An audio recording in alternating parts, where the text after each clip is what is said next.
Good morning everyone, this is Siddharth Singh. हम chapter 22 पे थे। आज हम पार्ट 2 इसका पढ़ेंगे। इन्वायरमेंट हमने पढ़ लिया था, पोल्यूशन के बारे में पढ़ लिया था। ग्लोबलाइजेशन के बारे में आज हमको जानना है। ग्लोबलाइजेशन मतलब वैश्वीकरण या भूमंडलीकरण जिसको हम कहते हैं। चलिए शुरू करते हैं। The word globalisation means involvement of all the nations of the world. If we think about the process of globalization, we find that raw material comes from one nation and technique and knowledge know how to make goods.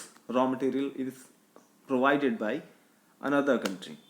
Such products are distributed in many countries, so the products we get are made with the effort of several countries. People living in different part of world are not only dependent on the products, but they also look upon each other for the exchange of education, art, literature, technique, science, etc. The different interactivities of trade, capital, investment, travel, tourism, sport and other modes are known as globalization.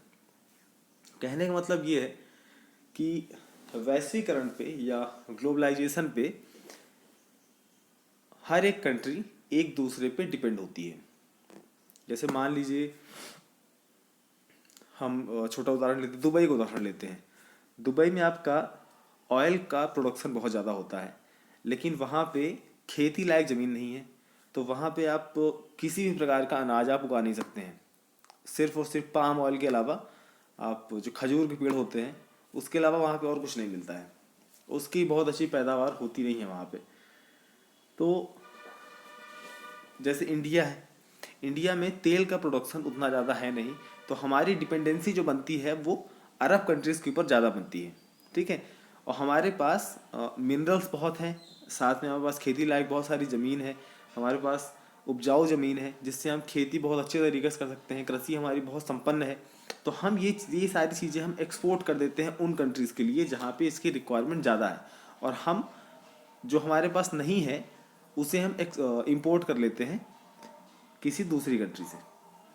तो इसी तरह से आपका globalisation काम करता है। हम देखते हैं ये सारी चीज़ें।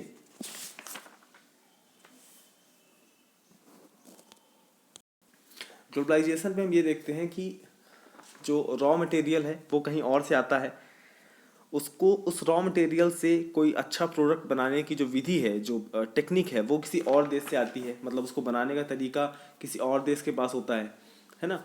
इसको उत्पादन किसी और देश में किया जाता है, कंपनी किसी और देश की होती है। तो इस तरह से मिलके आपका एक बहुत सारे देश या बहुत सारे देश की कंपनीज मिलके एक प्रोडक्ट तैयार करती हैं, और उस प्रोडक्ट को आपका हर जगह पे भेजा जाता है जहाँ पे उसकी ज़रूरत ज़्यादा होती है। ठीक है। जैसे आप चाइना का उदाहरण ले लीजिए।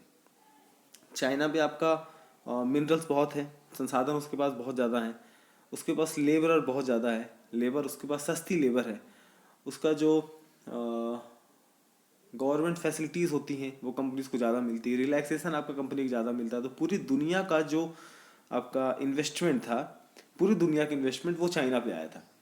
चाइना पे आया था इसलिए क्योंकि वहाँ पे लेबर सस्ती है, वहाँ पे इंफ्रास्ट्रक्चर अच्छा है, वहाँ पे आपका रॉ मटेरियल आपका आसानी से मिल जाता है। तो वहाँ पे सारी कंपनीज एक साथ मिलकर अलग अलग टेक्निक और अलग अलग रॉ मटेरियल के साथ में चीज़ें बनाती थी और वहाँ से एक्सपोर्ट किया जाता था। ठीक है। इस प्रकार जो भी सामान हम खरीदते हैं, उस सामान के निर्माण में कई देशों का हाथ रहता है, कई देशों की भागीदारी होती है। दुनिया के अलग अलग देशों में रहने वाले लोगों की आपसी डिपेंडेंसी केवल वस्तुओं तक सीमित नहीं है। मतलब जो हम प्रोडक्ट लेते हैं उस तक सीमित नहीं है, बल्कि एक दूसरे के एजुकेशन पे हो गया। Education, art, literature, technique, science etcetera पे भी हमारी डिपेंडेंसी बनती है। किसी जगह पे एजुकेशन अच्छा है, जैसे मान लीजिए यहाँ भी जो लोग हैं वो ऑस्ट्रेलिया जाते हैं एमबीए करने के लिए, अमेरिका जाते हैं, ब्रिटेन जाते हैं, अलग अलग देशों में एजुकेशन के लिए जाते हैं। बड़ी बड़ी मतलब आप ये समझ लीजिए कि एक प्रोग्राम बनाया जाता है जिसके थ्रू लोग बाग अपनी एजुकेशन पॉलिसीज़ या अपना एजुकेशन मटेरियल दूसरे देशों के साथ में साझा करते हैं। इसी तरह से आपका जो भी आर्ट होता है, आर्ट मतलब जो भी कला है, जिस प्रकार की भी, वो भी एक दूसरे के साथ शेयर की जाती है। इसी तरह लिटरेचर पे भी है और साइंस पे भी है, साइंस और टेक्निक में भी है। साइंस और टेक्निक में लोग ज़्यादा ध्यान देते हैं, इसलिए क्योंकि इसकी महत्वता जो है वो आज के टाइम पे ज़्यादा बढ़ी हुई है। जैसे मिलिट्री एक्सरसाइजेस हो गई, आपने न्यूज़ में देखी होगी या न्यूज़पेपर्स वगैरह में देखा होगा कि अक्सर समय समय पे अलग अलग देश मिल के आपका मिलिट्री एक्सरसाइजेस करते हैं। मिलिट्री एक्सरसाइजेस करने का मतलब ये होता है कि लोग एक दूसरे की टेक्निक्स के बारे में ज़्यादा जान सकते हैं कि कौन किस कंडीशन पे कितना बेहतर परफॉर्म कर सकता है। जैसे मान लीजिए कि अमेरिकन और रशियंस की जो जापानीज़ की जो मिलिट्री है, इन्फेंट्री हो गई, जो मिलिट्री हो गई, वो भारत की मिलिट्री के साथ में आके यहाँ के जंगलों में प्रैक्टिस करते हैं, क्योंकि भारत की जो मिलिट्री है, जो आर्मी है, वो जंगलों पे सबसे अच्छा परफॉर्म करती है। जंगलों पे या हाई एल्टीट्यूड्स पे ज़्यादा अच्छा परफॉर्म करती है ना। तो वहाँ के जो फॉरेन कंट्रीज़ हैं, वो इस सिचुएशन पे आके, इस वेदर पे आके वो टैक्टिक्स सीखते हैं जो यहाँ वाले जानते हैं ज़्यादा अच्छे तरीके से। इसी तरह से आपका अलग अलग देशों ने आपस में करार करके रखा हुआ, जैसे जो क्वाड कंट्रीज हैं, जैसे ऑस्ट्रेलिया हो गई, अमेरिका, जापान और इंडिया। इसमें फ़ायदा ये होता है कि दोनों अपने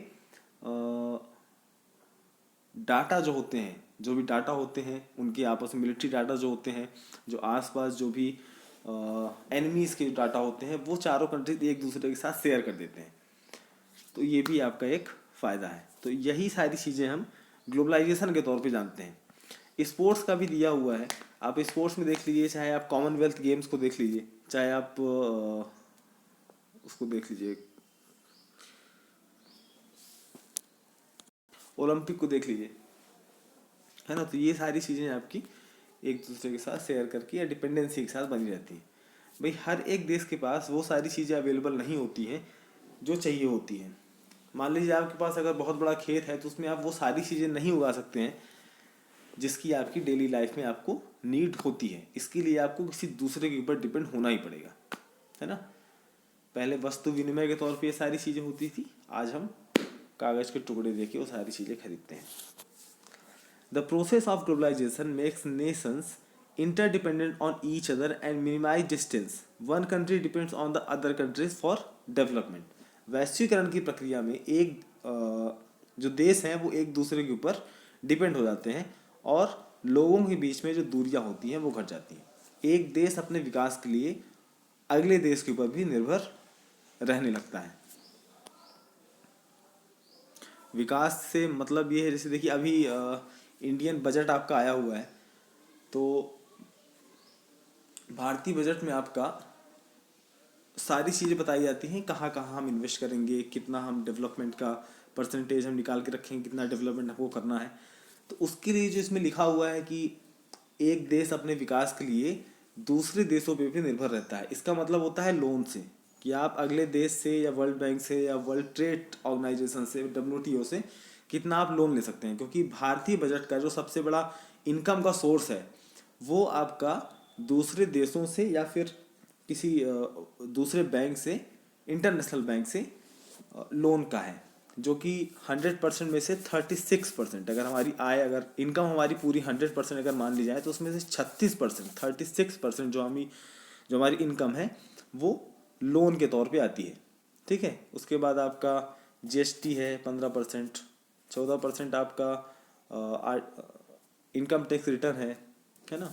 उसके बाद आपका कॉर्पोरेट टैक्स वगैरह जो लगाए जाते हैं, कॉर्पोरेट टैक्स का मतलब होता है कि जो बड़ी बड़ी कंपनीज के ऊपर टैक्स लगाए जाते हैं, उससे इनकम होती है। ठीक है। तो यहाँ तक ये हो गया। अब बेनिफिट्स ऑफ ग्लोबलाइजेशन पे ध्यान देते हैं। फर्स्ट है आपका flow of capital increases through globalisation. Second है आपका increase in the international production. Third है आपका growth of international cooperation and competition. वैश्वीकरण के वजह से आपका जो कैपिटल है, कैपिटल का मतलब होता है पूंजी, पूंजी मतलब रुपए पैसे, उसका जो प्रवाह है वो बढ़ जाता है। मतलब कैपिटल आपकी ज़्यादा अच्छे तरीके से फ्लो होती है ग्लोबलाइजेशन की वजह से, क्योंकि इसमें आपको फॉरेन करेंसीज भी मिलती हैं, आपको डॉलर्स भी मिलते हैं, आपको पॉन्ड्स भी मिलते हैं, है ना। जैसे देखिए मान के चलिए अभी इसको आगे हम समझाएंगे जब टूरिज्म पढ़ाएंगे। Increase in the international production, अंतर्राष्ट्रीय उत्पादन में आपकी वृद्धि होती है। थर्ड है आपका अंतर्राष्ट्रीय सहयोग और कंपटीशन, मतलब प्रतियोगिता आपकी बढ़ती है। इससे जब प्रतियोगिता बढ़ती है तो उससे बेहतर चीज़ें निकल के हमारे सामने आती हैं। जैसे मान के चलिए अगर क्लास में सिर्फ 2 ही बच्चे हैं और दोनों गधे हैं, तो उनके बीच में हम कंपटीशन करा के करेंगे क्या? जब क्लास में 2 ही बच्चे हैं और उनको प्रमोट करना है और दोनों गधे हैं, तो प्रमोट तो हमको करना ही है। तो आने वाले समय में वो गधे और बेहतर गधे बन जाएंगे। अगर मान लीजिए क्लास में 100 बच्चे हैं, उसमें कुछ मेधावी हैं, कुछ गधे हैं, कुछ एवरेज हैं, तो उनके बीच में कंपटीशन करा के, हमको पता नहीं है कौन कैसा है, अब कंपटीशन कराने के बाद हमको पता चलेगा, कसौटी में कसने के बाद पता चलेगा कौन कितना बेहतर कैंडिडेट है और वो आगे आता है। ठीक है। Multinational companies have vital role in the globalisation. The multinational companies are such companies which trade in many countries. Many multinational companies are successful working in the India too. Multinational companies have set up various industries and invested capital in our country. तो multinational company वैसी कंपनियां होती हैं जिनकी मान के चलिए जैसे इंडिया कंपनी है, इंडिया की टाटा ग्रुप्स ऑफ कंपनीज हैं। ठीक है, रतन टाटा की कंपनी है टाटा, तो उसका भारत में प्रोडक्शन है, भारत में कंपनी है। टाटा भी गाड़ी बनाती है ना, गाड़ी बनाती है, उसका टेलीकॉम सेक्टर में भी काम है, उसका और भी कई जगह काम है। आपका जो एयर इंडिया है वो अभी हो सकता है बिक जाए, तो एयर इंडिया सबसे पहले जमशेदजी टाटा की कंपनी थी, टाटा ग्रुप्स की ही कंपनी थी एयर इंडिया। अब हो सकता है फिर से बिक रही है, तो फिर से टाटा वाले खरीद ले, तो इनका फिर से एक पार्टीशन हो जाएगा एयरलाइंस में भी।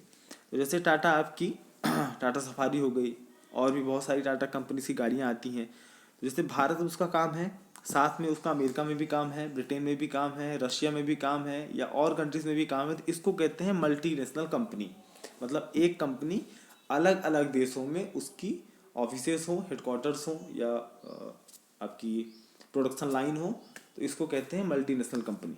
इससे आपका जो रेवेन्यू जनरेट होता है या कैपिटल गेन होती है वो बहुत ज़्यादा होती है। फ़ायदा ये भी रहता है कि उसे अपने देश में तो पैसा कमाने को मिल ही रहा है अपनी करेंसी में, साथ में उसे दूसरे देश में उसकी करेंसी जो हमारे देश से ज़्यादा मजबूत है, जैसे डॉलर है, डॉलर आपकी बहुत मजबूत है इस समय, होगा लगभग 80 रुपये के लगभग तो होगा ही, 75 80 है ना। $1 बराबर 75 रुपये, कितना अंतर है। तो इसी तरह से वो डॉलर कमा रही है, पौंड कमा रही है, यूरो कमा रही है, साथ में दिनार कमा रही है ना, रियाल कमा रही है, अलग अलग देशों में जहाँ जहाँ पे रहेगी। तो इससे रेवेन्यू जनरेट होता है ज़्यादा। तो इंडिया में भी बहुत सारी ऐसी कंपनीज हैं जो बाहर की हैं और वो मल्टीनेशनल कंपनीज हैं और यहाँ पे काम कर रही हैं, है ना। वो बहुत ज़्यादा ह्यूज अमाउंट आपका किसी भी देश में इन्वेस्ट करते हैं। जैसे मान के चलिए कोई FDI आपका 74 या 72% इंडियन गवर्नमेंट ने कर दिया है कि इतना FDI भारत में आ सकता है। मतलब किसी भी FDI मतलब होता है फॉरेन डायरेक्ट इन्वेस्टमेंट। तो फॉरेन की कोई भी कंपनी है वो भारत में आके इन्वेस्टमेंट कर सकती है। अब उसकी लिमिट है 72%। तो कोई भी जब कंपनी भारत में आती है, जैसे सैमसंग की कंपनी वो यहाँ पे आने वाली है, एप्पल की कंपनी यहाँ पे आने वाली है, और भी जितनी कंपनियाँ हैं जैसे MI की हो गई, ओप्पो हो गई, ये सारी कंपनीज आपकी भारत में आ चुकी हैं। कई आपकी कंपनीज ऐसी हैं जो कार्स में इन्वेस्ट करती हैं, जो कार्स बनाती हैं, और भी उनका बहुत सारा काम है। तो जब वो कंपनीज यहाँ पे अपना इंफ्रास्ट्रक्चर सेट करती हैं तो उससे यहाँ पे रुपए पैसे भी आते हैं, साथ में जॉब्स भी आती हैं, एजुकेशन बढ़ता है, टेक्निक्स बढ़ती हैं, तो ये भी आपके फ़ायदा होता है। ओके, चलिए आगे बढ़ते हैं। एडवर्स इम्पैक्ट ऑफ ग्लोबलाइजेशन, वैश्वीकरण का जो प्रतिकूल प्रभाव है उसका। Negative impact on domestic industries, with the arrival of multinational companies under globalization, domestic industries have failed to keep pace with them and almost are on the verge of extinction. वैश्वीकरण के अंतर्गत जो मल्टीनेशनल कंपनीज हैं वो powerful, उनके पास ज़्यादा capital होगी, ज़्यादा पैसा होगा, ज़्यादा पावर होगी, तभी वो किसी दूसरे देश में अपना सेटअप लगा सकते हैं। तो जब वो दूसरे देश में सेटअप लगाते हैं तो इस जैसे मान के लिए इंडिया में सेटअप लगाए, तो जो लोकल कंपनीज हैं अपनी यहाँ पे जो अभी धीरे धीरे ग्रो कर रही हैं या वो एक एवरेज कंपनीज हैं, तो जब बाहर की कोई कंपनी सेम प्रोडक्ट बनाने के लिए, जैसे मान के चलिए यहाँ पे मान लीजिए कोई बुक की कंपनी है, हम कहते हैं वो कोई मैगजीन छापती है। अब भारत की कोई कंपनी है जो मैगजीन छापती है, एवरेज कंपनी है, साथ में कोई बाहर की कंपनी आती है यहाँ पे वही सेम प्रोडक्ट बनाने की कोशिश करती है, और वो कंपटीशन करने के लिए जो प्राइस होता है एक मैगजीन का, मान लीजिए एवरेज प्राइस 50 रुपये है, अब वो प्राइस कम करके उसको 40 में कर दी, या और लुभावना करने के लिए 30 में कर दी, 30 रुपये, 30 रुपीज़ पर मैगजीन। अब जो इसके पास पैसा है, बहुराष्ट्रीय कंपनी जो मल्टीनेशनल कंपनी के पास पैसा है, ये अपना घाटा कम से कम साल भर तक सह सकती है। लेकिन जो दूसरी भारत की जो एवरेज कंपनी है उसके पास घाटा सहने के लिए मात्र 3 महीने का टाइम है। अगर वो 3 महीने के बाद अगर घाटा खाती है तो कंपनी आपकी बिक जाएगी, बंद हो जाएगी। तो इससे दिक्कत होती है लोकल कंपनीज को। तो ये आपका एक कारण हो गया। दूसरा है आपका disparity in income distribution. Due to closure of domestic industries, unemployment increases and it creates a disparity in the distribution of income. घरेलू उद्योगों की समाप्ति के कारण रोजगार के अवसर में कमी आई है, जिससे इनकम डिस्ट्रीब्यूशन में, आय वितरण में विषमता और बढ़ती जा रही है। नौकरी जाने की वजह से आय वितरण में कमी। दूसरा है आपका spread of consumer culture, and fourth है आपका गल्ट ऑफ लग्जरी प्रोडक्ट्स।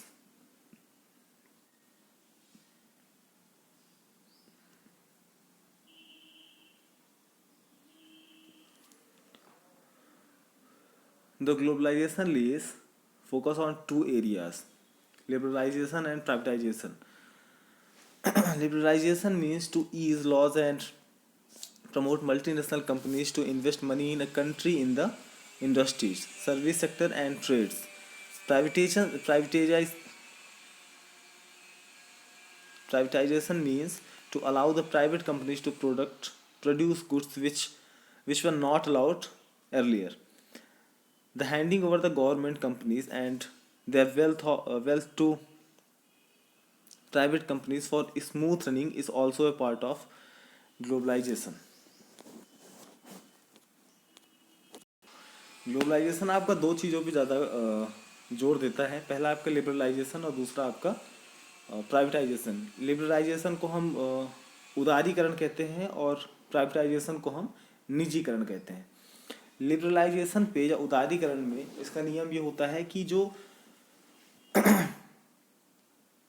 औद्योगिक क्षेत्र हैं या सेवा क्षेत्र हैं, है ना, जो इंडस्ट्रीज हैं और सर्विस सेक्टर्स का जो क्षेत्र है, उसमें व्यापार से संबंधित जो भी नियम कानून है उसकी जो कड़ाई है, जो उसमें गवर्नमेंट ज़्यादा उसको कड़ा करके रखती है, उसमें थोड़ा सा ढिलाई होनी चाहिए। जो नियम कानून होते हैं किसी भी कंपनी को बाहर से यहाँ तक लाने में और यहाँ पे उसको स्थापित करने में, उसके जो नियम कानून है, जो टैक्स है, उसमें थोड़ा सा छूट देना या नियम कानून को हल्का बनाना या कमज़ोर बनाना, ढीला बनाना, जिससे कंपनीज आपकी आसानी से यहाँ पे आके अपना सेटअप लगा सके। साथ में गवर्नमेंट को इस चीज़ के लिए जो भी विदेशी कंपनियां हैं उसको अपने देश में स्थापित करवाने के लिए, व्यापारिक और उत्पादक इकाई लगाने के लिए, अपना पूरा सेटअप इंफ्रास्ट्रक्चर बनाने के लिए उन्हें मोटिवेट करना चाहिए, प्रोत्साहित करना चाहिए, अलग अलग लुभावने वादे करने चाहिए, लुभावने तरीके बताने चाहिए कि आप हमारे देश में आके इन्वेस्ट करिए, हम आपको एक अच्छा इंफ्रास्ट्रक्चर बना के देंगे, आप हमारे देश में इन्वेस्ट करिए, हम आपको टैक्स में इतनी छूट देंगे, हम आपको इतनी सस्ती लेबर दिलाएंगे, है ना, हम आपको ये सारी चीज़ें देंगे। तो ये आपका लिबरलाइजेशन के अंदर आता है। प्राइवेटाइजेशन का मतलब ये होता है कि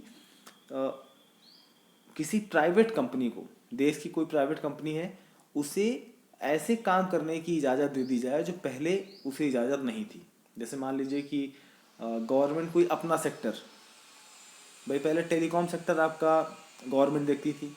बीएसएनएल आपका गवर्नमेंट का था। धीरे धीरे गवर्नमेंट ने अलाउ कर दिया कि कोई दूसरी कंपनीज भी यहाँ पे टेलीकॉम सेक्टर पे इन्वेस्ट कर सकती है। तो इसके चलते हमको देखने को क्या मिला, पहले एयरटेल आया, डोकोमो था, टाटा डोकोमो था, वोडाफोन था, आइडिया था, ऐसे करते करते बहुत सारी कंपनीज थी। और ये सारी कंपनीज हमको सामान देती थी महंगा। मुझे अच्छे तरीके से याद है कि 251 रुपये में 2 GB मिलता था पूरे महीने के लिए। आज हमको 2 GB मिल जाता है 10 रुपये में, या उससे भी सस्ता। तो जिस दिन से आपका जियो आया है, ये ग्लोबलाइजेशन का ही परिणाम है। जिस दिन जियो आया है उस दिन से सारी चीज़ें सस्ती हो गई हैं। तो ये आपका टेलीकॉम सेक्टर का था, टेलीकॉम सेक्टर का बूम था। ओके, और आप देख सकते हैं इसे इलेक्ट्रिसिटी पे। बिजली विभाग में आपका पहले सारा काम गवर्नमेंट का था, सही तरीके से बिजली वितरण आपका हो नहीं रहा था। अब बिजली वितरण में आपकी बहुत सारी प्राइवेट कंपनीज भी हैं जो खुद का बिजली के प्रोडक्शन भी करते हैं और गवर्नमेंट को टैक्स चुका के उस बिजली को लोगों तक पहुंचाते भी हैं, और उससे जो भी उनका इनकम जनरेट होता है वो प्राइवेट कंपनीज के हाथ पे जाता है। अभी हम देख रहे हैं कि रेलवे का भी प्राइवेटाइजेशन हो रहा है कई जगहों पे। जैसे आपका मध्य प्रदेश का भोपाल में जो हबीबगंज स्टेशन है उसे प्राइवेट कर दिया गया है। बंसल बंसल करके कंपनी है, उसे वो पूरा काम दे दिया गया। ऐसे और भी कई सारे कंपनीज और भी कई सारे स्टेशन हैं जिसे प्राइवेट किया जा रहा है।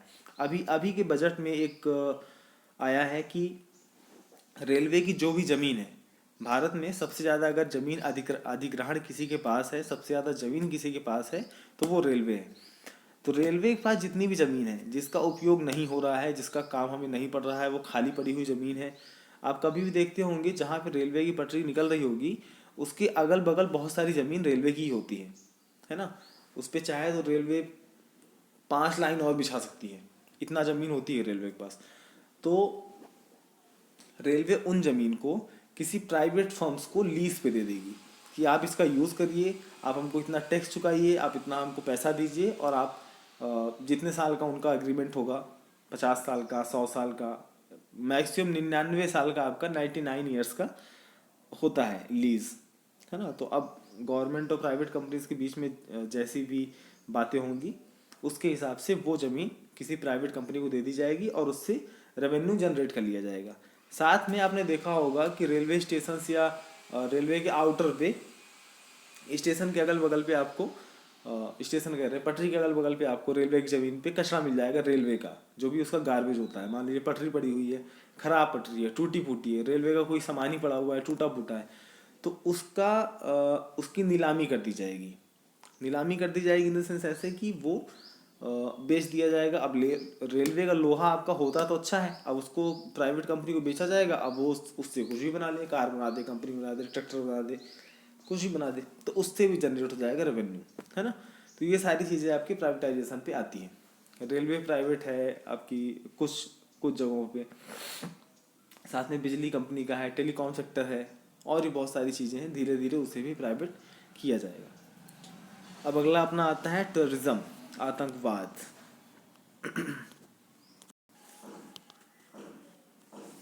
In the 21st century, terrorism is getting global. The last 20 years have witnessed sharp increase in the terrorist activities. Globalisation आपका सभी में आया था, मैं रेवोल्यूशन आपका सब में आया था, किसी भी कंपनी में आया था ग्लोबलाइजेशन, सभी देश एक साथ मिलकर काम कर रहे थे। तो टेररिज्म में क्यों नहीं आएगा भाई, ये लोग पीछे क्यों रहेंगे।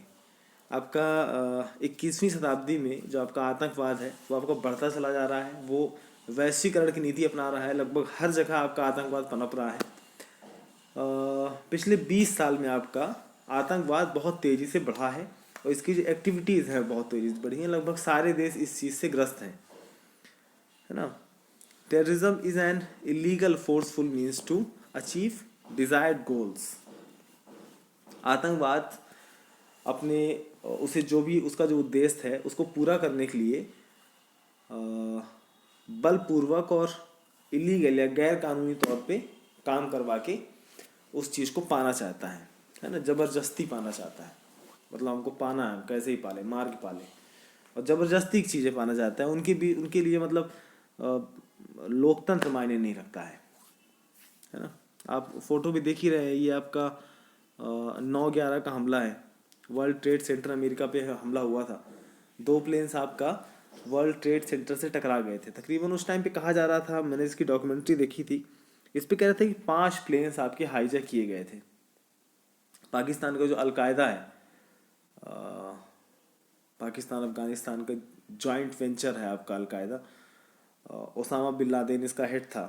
ओसामा बिन लादेन आपका एक इंजीनियर भी था। सोचिए, एक पढ़ा लिखा व्यक्ति इस तरह का काम करता है। पढ़ा लिखा व्यक्ति था, इंजीनियर था, टॉपर था अपने बैच का, और उसके बाद वो आतंकवादी बन गए और 2 प्लेन बिल्डिंग में लड़ा दिया। ये अमेरिका का है, ये 9/11 का है, शायद 9/11 का ही है। The terrorist indulge in violent acts to disturb peace and uproot the law and order of a country. Terrorism is a crime against democracy and humanity. The terrorists least care about their lives and creates chaos, resort to cruel means against human beings and believe in bloodshed and destructions. They believe in bullets against ballot system. They resort to acts like hijacking airplanes, attacks, murders, terrorist tactics and scalding. शांति व्यवस्था भंग करने के लिए और शासन को उखाड़ फेंकने के उद्देश्य से आतंकवादी आपका हिंसात्मक गतिविधियां करते हैं। आतंकवाद लोकतंत्र और मानवता के विरुद्ध अपराध है। आतंकवादी अपने जिंदगी की बहुत परवाह नहीं करते। मरने मारने पे इनका पूरी ज़िंदगी चलती रहती है। एक्चुअल में ब्रेन वॉश रहते हैं, है ना। ड्रग्स खिला खिला के, इनको ड्रग्स दे दे के इनका ब्रेन वॉश किया जाता है ना। इनका जीवन की परवाह न करते हुए मानव जीवन के विरुद्ध इनका बहुत क्रूरता के साथ व्यवहार करते हैं और चारों ओर इनका हिसाब ही है ब्लड शेड और डिस्ट्रक्शंस का। ये बंदूक पे ज़्यादा विश्वास करते हैं। बैलेट पेपर में इनका, बैलेट सिस्टम आपको चुनाव व्यवस्था होती है जो लोकतंत्र होता है, उसमें इनका विश्वास होता नहीं है। और इनका काम ही ऐसा है अपनी बात मनवाने के लिए कभी हाईजैकिंग करते हैं, प्लेन हाईजैक कर लेंगे, प्लेन का अपहरण कर लेंगे, कभी किसी देश पे अटैक कर देंगे, छुप के अटैक कर देंगे कहीं पे, है ना, कहीं बम ब्लास्ट कर देंगे, मर्डर्स कर देंगे। सीरिया वगैरह में आप देखते हैं कि गला रेत दिया जाता है, कैमरे के सामने लोग गला काटते हैं, है ना। तो ये सारी चीज़ें इनका रहता है। हमारे देश में कई बार ऐसा हुआ है। आपका मुंबई बम ब्लास्ट देख लीजिए, आप अक्षरधाम मंदिर पे हमला देख लीजिए, 26/11 का हमला देख लीजिए, टेररिस्ट अटैक था पाकिस्तान की तरफ से जिसमें कसम को जिंदा पकड़ा गया था। 2001 में आपका संसद में अटैक किया गया था, है ना, शायद 13 दिसंबर की डेट थी। 13 दिसंबर 2001 में संसद पर अटैक किया गया, उसमें कई नेता मार दिए गए थे। तो ये सारा सिस्टम चलता। अभी हाल का ही केस है, 27 जनवरी की बात है। इज़राइल का जो दूतावास है, इज़राइल की जो एम्बेसी है भारत में, दिल्ली में, उसके सामने एक बम फोड़ा गया है, आईडी ब्लास्ट किया गया है। हालांकि ब्लास्ट बहुत छोटा था, बहुत बड़ा नहीं था, लेकिन फिर भी दिल्ली जैसी पॉश इलाके में, साथ में ऐसी जगह पे जहाँ पे लोगों की एम्बेसीज होती हैं, उस जगह पे बम ब्लास्ट कर देना, ये भी आपका आतंकवाद में आता है। और कहा गया था कि हम इज़राइल को धमकाने के लिए सारी चीज़ें किए हैं।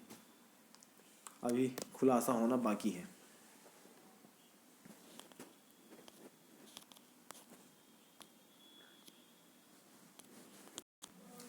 कई बार आतंकवादी आपका धार्मिक उन्माद से ग्रस्त होकर निर्दोष लोगों की जान लेने के लिए भी काम करते रहते हैं। अपनी गतिविधियों और आतंकवादी समाज और देश में अलगाव पैदा करते हैं। इस प्रकार कहा जाता है कि आतंकवादी निर्दोष लोगों की हत्या और समाज में दहशत फैलाने के लिए इलीगल तरीके से अपने उद्देश्यों की प्राप्ति के लिए ये सारी चीज़ें करते हैं। जब आतंकवादियों को किसी बाहरी देश से, किसी भी देश से हेल्प मिलती है, सहायता मिलती है या मोटिवेशन मिलता है, वो पैसे दे के काम कराता है, तो उसे विदेशी राज्य के द्वारा प्रायोजित और समर्थित आतंकवाद कहते हैं। कि कोई दूसरा देश आतंकवादी को पैसा देके किसी दूसरे देश पे हमला करवा रहा है तो उसके लिए संज्ञा दी जाती है। आतंकवादी एक किसी व्यक्ति को मार के 10 लोगों में इसकी दहशत डालना चाहता है। इसको साइकोलॉजिक मेथड कहते हैं। मनोवैज्ञानिक युद्ध की एक तकनीक मानते हैं कि एक को मारो 10 डरेंगे, है ना। ये नेताओं और संस्थाओं जो प्रॉपर संस्था होती है और पुलिस और मिलिट्री आदि पे हमला करके, इसलिए इस पे हमला किया जाता है क्योंकि ये सब किसी राज्य के सत्ता के प्रतीक होते हैं। भाई अगर नेता सुरक्षित नहीं है तो पब्लिक कैसे सुरक्षित रहेगी, पुलिस ही सुरक्षित नहीं रहेगी, मिलिट्री सुरक्षित नहीं है तो पब्लिक कैसे सुरक्षित रहती है, और इसके वजह से पब्लिक में डर बढ़ता है। वे जनता में असुरक्षा की भावना पैदा करते हैं और सरकार और व्यवस्था को गिराने बिखराने का प्रयास करते हैं। आतंकवाद मजहब के नाम पर सांप्रदायिक हिंसा और घृणा फैलाते हैं। अलकायदा आपका आतंकवादी संगठन है, उसको बना के विश्व स्तर पर आतंकवादी हमले और गतिविधियाँ की जाती हैं। इसी संगठन के आतंकवादी द्वारा 11 सितंबर 2001 को अमेरिका के न्यूयॉर्क में वर्ल्ड ट्रेड सेंटर को एक जहाज टकरा के ध्वस्त कर दिया गया था। 11 सितंबर 2001 की घटना है और 13 दिसंबर 2001 को हमारे संसद पे हमला किया गया था। 2008 में 26/11/2008 में हमारे मुंबई पे हमला किया गया था। अब हालांकि आतंकवादी गतिविधियाँ बहुत कम हो गई हैं भारत में, लेकिन फिर भी अभी भी जीवित हैं। आतंकवादियों का कार्य और स्वरूप। The activities of terrorist are anti government and against society. आतंकवादियों का जो कार्य है वो राज्य और समाज के विरुद्ध रहता है। They have political goals. इसके जो उद्देश्य हैं वो राजनीतिक उद्देश्य हैं। राजनीतिक उद्देश्य ऐसे हैं कि जैसे मान के चलिए कि जब कांधार हाईजैकिंग हुई थी, हमारा जो प्लेन था उसको भारत से उड़ा के मतलब किडनैप करके उसको हाईजैक करके कांधार ले गए थे। कांधार आपका अफगानिस्तान पे। फिर वहाँ ले जाके इन्होंने मांग की थी कि हमारे एक जो आतंकवादी आपकी जेल में भर्ती है उसको छुड़वाइए। तो ये आपका पॉलिटिकल गोल्स वगैरह होते हैं। साथ में देखिए आज ना जैसे कोई कॉन्ट्रैक्ट किलर होता है, उस हिसाब से आतंकवादी संगठन चलते हैं। अगर पाकिस्तान का आतंकवादी संगठन बंद हो जाए तो पाकिस्तान को कोई याद ही नहीं रखेगा, क्योंकि पाकिस्तान की एक छवि ऐसी बनी हुई है कि पाकिस्तान आपका एक आतंकवादी देश है। अफगानिस्तान भी आपका एक आतंकवादी देश है। ईरान, इराक, सीरिया, ये सारे भी आपके पाकिस्तान आतंकवादी देश हैं। इनमें अगर शांति हो जाए तो फिर इनका मतलब ही क्या रह जाएगा। पाकिस्तान में अगर आपका आतंकवादी गतिविधि ना हो तो उसको कोई पूछने वाला नहीं है, ना उसके पास इनकम का कोई बेहतर सोर्स है। वो आतंकवादी गतिविधियाँ करके ही लोगों से पैसा लूटता है। भाई हम यहाँ आतंकवादी घटना कर देंगे, आप हमको इतना पैसा दे दो, एक कॉन्ट्रैक्ट बेस पे, है ना। Their activities are illegal and against law. इनके जो कार्य हैं वो गैर कानूनी है, अवैध है। The terrorist create terror among people. आतंकवाद अपने इस घटिया काम से जो पब्लिक है उसमें डर पैदा करने की कोशिश करती है। The terrorist resort to violent means. आतंकवादी अपने कार्यों को हिंसक तरीके से करते हैं। ये सारे पॉइंट्स हैं आपके। Terrorist kill the logical thinking.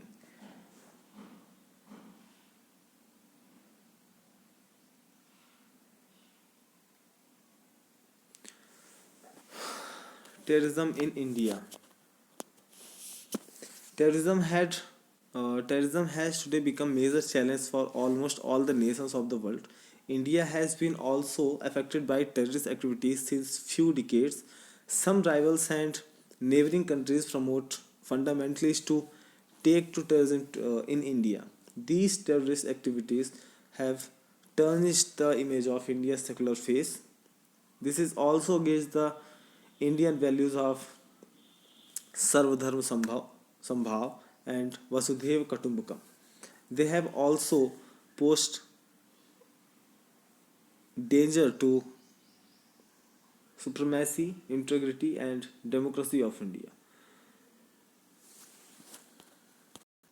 आज दुनिया के लगभग सभी देशों के लिए आपका आतंकवाद बहुत बड़ी चुनौती बना हुआ है, प्रमुख चुनौती बना हुआ है। भारत भारत भी पिछले कई दशकों से आतंकवादी गतिविधियों से प्रभावित रहा है। कुछ विरोधी और पड़ोसी देश भारत में कट्टरपंथी जो भी हमारे पड़ोसी देश हैं वो कट्टरपंथी व्यवहार हमारी तरफ से हमारे लिए करते रहते हैं। आतंकवाद को प्रोत्साहन भी मिलता रहता है। इस तरह की आतंकवादी गतिविधियों से भारत की जो सेकुलरिज्म वाली जो छवि है वो धूमिल होती है और भारत की सर्वधर्म समभाव और वसुधैव कुटुंबकम के जो प्रोग्राम्स हैं या जो मूल्य हैं इनके, उसके विरोध भी होता रहता है। इसमें भारत की संप्रभुता, अखंडता और लोकतंत्र को भी खतरा होता है। Okay. The ongoing terrorist activities in Kashmir for the last few decades have displaced the Kashmiri Pandits and they are living like refugees in their own country. आपका कश्मीर एक जीता जाता उदाहरण है। आपका 1990s की ही बात है, 1992, 93, 94 की बात है। उस टाइम पे आपका वहाँ के जो लोकल्स हैं सब साथ में मिलके रहते थे और उनकी वजह से, इन टेररिस्ट एक्टिविटीज़ की वजह से जो कश्मीरी पंडित्स हैं, जो वहाँ के लोकल्स हैं, उन्हें छोड़ के कश्मीर आपका भागना पड़ा और अपने ही देश में रिफ्यूजीज़ की तरह रहते हैं। तो इसलिए अगर आप कुचेहरा में रहते हैं और वहाँ पे आतंकवादी गतिविधियाँ होती रहें और आपको अपने ही घर से बेघर कर दिया जाए और आप कुचेहरा छोड़ के कहीं दूसरी जगह जाके खाना बदोश की तरह, बंजारों की तरह जीवन व्यतीत करना पड़े, तो आपको कैसा लगेगा कि अपने ही देश में, बताइए, हम अपने ही घर से बेघर हो जा रहे हैं। और आतंकवाद की जो गतिविधियां हैं वो कश्मीर वाले क्षेत्र में ज़्यादा होती है ना। उसका मैं रीज़न बताया था कि कश्मीर वाले क्षेत्र में ज़्यादा क्यों होती है आतंकवादी गतिविधियां, क्योंकि पाकिस्तान का बॉर्डर आपका और भी कई जगह से लगता है। एक्चुअल में सिर्फ पाकिस्तान कश्मीर के लिए नहीं लगता है, कश्मीर के लिए और भी कई देश हैं जो पाकिस्तान के कंधे पे बंदूक रख के लड़ते हैं, है ना। चाहे आपका पुलवामा अटैक ले लीजिए, चाहे उरी अटैक ले लीजिए, आपका कश्मीर पे ही हुआ था। पहले तो सैनिक कैंप में घुस के लोगों को शहीद कर दिया गया, उसके बाद फिर आईईडी लगा के पूरी गाड़ी उड़ा दी गई। उसकी फुटेज आपने भी देखे होंगे, काफ़ी घटिया हरकतों के बीच में ये सारी चीज़ें होती हैं। Major terrorist activities have already taken places in India like Mumbai bomb blast, attack on Akshardham temple, Kandhar plane hijack and terrorist attack on Indian parliament on 13 December 2001. Sometimes the terrorists act in the name of religion. The terrorism disrupt the national life and hits the social and economical growth of the country. Indian government and people have always opposed terrorism. India is determined to safeguard its unity and integrity. Bharat में आपका Mumbai bomb blast, Mumbai में तो आपकी serial bomb blast होते थे, लगातार bomb blast होते थे। 1 हुआ, 2 हुआ, 3 हुआ। उस टाइम पे मुंबई मतलब एक आतंकवाद का गढ़ हो चुकी थी। मुंबई, गुजरात, दिल्ली, इन जगहों पे आतंकवादी हमले होते थे, क्योंकि शहर बड़ा था, लोग ज़्यादा थे, यहाँ पे इकोनॉमिकल कंडीशंस आपकी बहुत अच्छी थी, है ना। तो इन सारी जगहों को ज़्यादा चुना जाता था। ऐसी जगहों को ज़्यादा चुना जाता था जहाँ पे बम ब्लास्ट हो तो लोग ज़्यादा से ज़्यादा मरें, ऐसी जगहों पे ज़्यादा चुना जाता था। आपका बम ब्लास्ट देख लीजिए, अक्षरधाम का देख लीजिए, कंधार प्लेन हाईजैक का देख लीजिए, है ना। इंडियन पार्लियामेंट पे आप देख लीजिए 2001 में जो हमला हुआ था। उसके बाद 2008 में आतंकवादियों को और ज़्यादा ट्रेंड करके दोबारा भेजा गया था और 26/11 का मुंबई हमला हुआ था। कई जगह पे हमला हुआ था एक साथ, है ना। हॉस्पिटल्स पे हुआ था, नरीमन हाउस पे हुआ था, होटल ताज पे हुआ था, है ना। कई जगह पे एक साथ हमला हुआ था और ऐसी ऐसी जगहों को चुना गया था जहाँ पे लोग ज़्यादा रहते हैं या ज़्यादा इम्पैक्ट पड़े हमले का, ज़्यादा लोग मारे जाएं, यही इनका उद्देश्य रहता था। कभी कभी आतंकवादी धर्म के नाम पर अपनी गतिविधियां करते हैं। आतंकवाद लोगों का समान जीवन आपका डिस्टर्ब कर देते हैं, अस्त व्यस्त हो जाता है। देश की सामाजिक आर्थिक विकास की प्रक्रिया को आपका अवरुद्ध किया जाता है। भारत सरकार और जनता ने हमेशा आतंकवाद का विरोध किया है। भारत अपनी एकता और अखंडता को सुरक्षित रखने के लिए दृढ़ संकल्पित है और वो आज की कंडीशन आप देख सकते हैं कि 2008 के बाद बम ब्लास्ट आपका कहीं हुआ नहीं, ना ही कहीं पे आतंकवादी हमला हुआ। उसके बाद ये पहला मामला ऐसा है कि जो अभी 27 जनवरी को दिल्ली में जो हुआ था इजराइल एम्बेसी के सामने। हालांकि भारत की रॉ और इजराइल की मोसाद, जो दोनों इंटेलिजेंस एजेंसीज हैं, दोनों साथ मिलकर इस चीज़ पे काम कर रही हैं और रिजल्ट आपका जल्दी से जल्दी मिलेगा। चलिए, चैप्टर आपका ख़त्म होता है। आपका नेक्स्ट है लेसन 23 ऑस्ट्रेलिया जियोग्राफिकल फीचर्स। इसको हम अगली वीडियो पर डिस्कस करेंगे।